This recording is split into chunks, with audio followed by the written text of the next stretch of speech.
পশ্চিমবঙ্গ রাজ্য মহিলা তৃণমূল কংগ্রেসের রাজনৈতিক কর্মী সম্মেলনে আলাপচারিতা।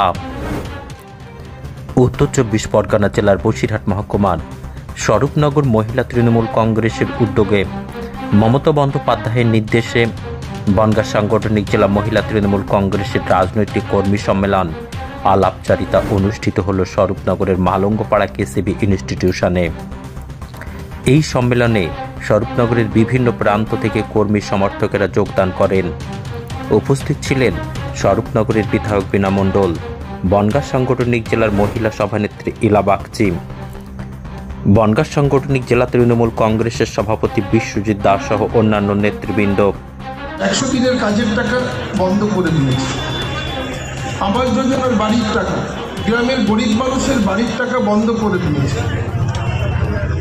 আজকে মমতা বন্দ্যোপাধ্যায়, আপনারা জানেন যে অভিষেক বন্দ্যোপাধ্যায়ের নেতৃত্বে আমরা দিল্লিতে গিয়েছিলাম, আপনাদের এখানে অনেকে গেছিলেন, বিনা অনুসূয়ারা গেছিলেন, যে আমরা সেখানে আন্দোলন করেছিলাম যে গ্রামের গরিব মানুষের বাড়ির টাকা কেন আটকেছেন, কেন 100 দিনের কাজের টাকা আপনারা আটকেছেন। এমন একটা অপদার্থ সরকার, স্বৈরাচারী সরকার বাংলার প্রতি বিমাতৃসুলভ আচরণ করে বাংলার টাকা আটকে দিয়েছেন। কিন্তু বাংলার মানবিক মুখ্যমন্ত্রী সেই রাজ্যের কোষাগার থেকে টাকা নিয়ে গরিব মানুষের 100 দিনের কাজের টাকা দিয়েছেন, যে টাকা আমাদের দেবার কথা না, এই টাকা দেবে কেন্দ্রের সরকার। প্রতিনিয়ত বাংলাকে হেনস্থা করবার চক্রান্ত। আজকে 3 বছর আগে আপনারা বাড়ি পেতেন, সেই বাড়ির টাকা আটকে রেখে দিয়েছেন। বাংলার মানুষকে ভাতে মারবার চেষ্টা, বাংলার মানুষকে নিরাশ্রয় করে রাখবার চক্রান্ত কেন্দ্রের এই সরকার। আজকে মমতা বন্দ্যোপাধ্যায় বাড়ির টাকা আপনাদের দিচ্ছেন, আরও প্রায় 10 লক্ষর উপরে বাড়ি আগামী দিনে দেবে, যেন একটি মানুষও নিরাশ্রয় না থাকেন, তাদের মাথার উপরে যেন বাড়ি থাকেন। এটা পশ্চিমবঙ্গের মানবিক মুখ্যমন্ত্রী, তিনি এই প্রতিশ্রুতি দিয়েছেন এবং মানুষের পাশে দাঁড়িয়েছেন যে বাংলার বাড়ি মানুষের কাছে আমি পৌঁছে দেব, আমার যত অসুবিধা থাকুক।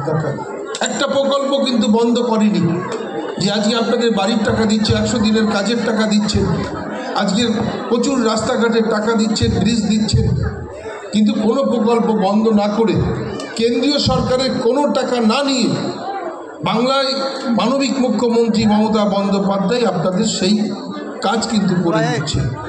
এটা ভেবেছিলেন যে মমতা বন্দ্যোপাধ্যায় উন্নয়ন মুখ থুবড়ে করবে? বিজেপি সেই চক্রান্ত করেছিল।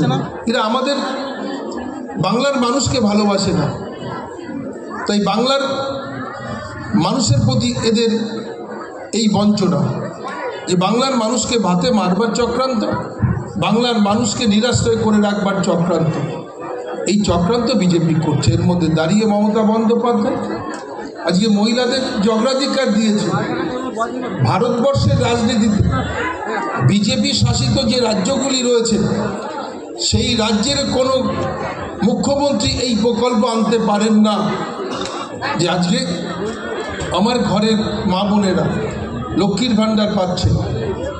এটা একটা যুগান্তকারী পদক্ষেপ, বাংলার মহিলাদের স্বাবলম্বী করবার, তাদেরকে এগিয়ে আনবার জন্যে এই প্রয়াস মমতা বন্দ্যোপাধ্যায় করেছে।